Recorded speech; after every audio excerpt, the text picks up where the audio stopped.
Bratići, pozdrav. Došao sam ispokenjat ovaj slop video iz sebe i prokomentirat novu Hillsong i Bucks stvar naslova Push to Start.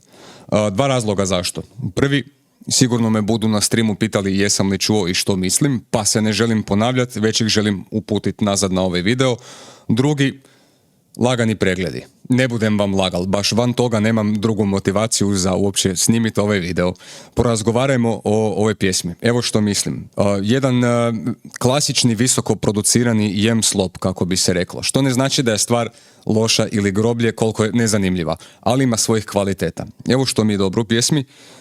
Trki je izvrstan beatmaker i sviđa mi se kakav posao je odradio i sa miksom samog instrumentala i sa miksom vokala, sve je jako crispy, obožavam ovaj lijepo oblikovan široki stereo bas, varijacije u tome svemu, instrumental ima super dynamicse i sve je više manje uredno dobro, jel? Možda malo datey na momente, ali je izuzetno moderna, visoko kvalitetna produkcija, jel bar po mom nekom standardu. Također, ono kaj mi je dobro, Hillsong i Bucks izvode sasvim u redu.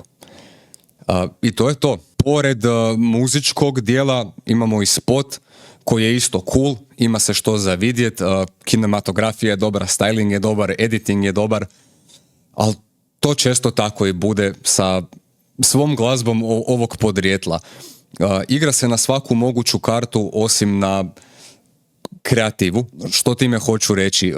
Momci znaju izvest dovoljno solidno da se to u izvrsnoj produkciji može lijepo upakirati sa spotom i sve zajedno ostavlja dojam bolji nek što stvari zapravo jesu, barem meni u mojoj tintari. I svakako nisam demografija koja će vlastitom voljom se vratiti i repetirati ovu stvar, makar sam siguran da neki drugi slušatelji, znatno mlađi slušatelji budu. I nema apsolutno ništa loše u tome. Sad kak sam to rekao, evo što dalje mislim o pjesmi. Probilo me što sam u refrenu pjesme ili di već čuo da se podigla granica, a granica se podigla ravno nazad u 2010. 11. kad je grupa LMFAO izbacila I'm Sexy and I Know It, jer me izuzetno podsjeća na tu stvar. Više instrumentalno, manje lirički.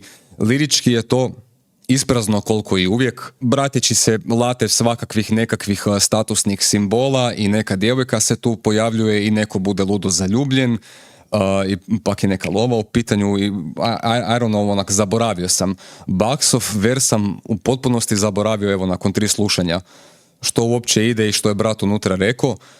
Za Hillsona pamtim da brat se ponovio, s obzirom na onu pjesmu nema problema, jer ima taj vum vum moment više nego jednom u pjesmi i jedini način na koji si to mogu tumačiti, a da onda mogu probaviti, jest taj da čovjek to radi svjesno i da nam trlja u facu ideju da može proći s čime god, jer to će uvijek biti slušano i podržano. Možda bi mi i draže bilo da se taj motiv, odnosno ta fraza, očitovala samo u ovoj pjesmi, a ne u onoj, jer mi tu ponalazi bolje mjesto.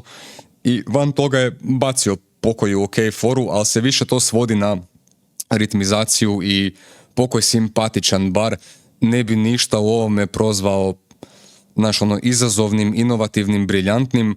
Koliko su bratići zajedno sa Drkijem zanatlije po pitanju toga da se ubaci odgovarajući flow di valja, ton kakav valja i samouvjerena izvedba da sve to zajedno drži vodu. I eto, imamo još jednu u nizu sličnih jem slop pjesama di se ništa znatno drugačije ne događa, već se spina jedno te ista tema, jedno te isti motivi, samo u drugačijem nekakvom paketu i oni nisu ni prvi ni zadnji koji takvo nešto rade. I ne samo to, stvar se zove Push to Start i ako se ne varam već imamo zamaskiranog bratića koji kaže press play. Pusti play, samo šuti, pusti play. Naprosto mi nema nikakav zarazan moment ili izazovan moment koji bi me natjerao da si upustim ponovo, ali u situaciji hipotetskoj gdje bi neko to pustio pored mene u autu, u kafiću ili gdje god, apsolutno ne bi mindao stvar, niti bi se žalio, niti bi ne bi mi bio bad, to hoću reći. Tako da na kraju ne znam. Kad uzmem sve u obzir što sam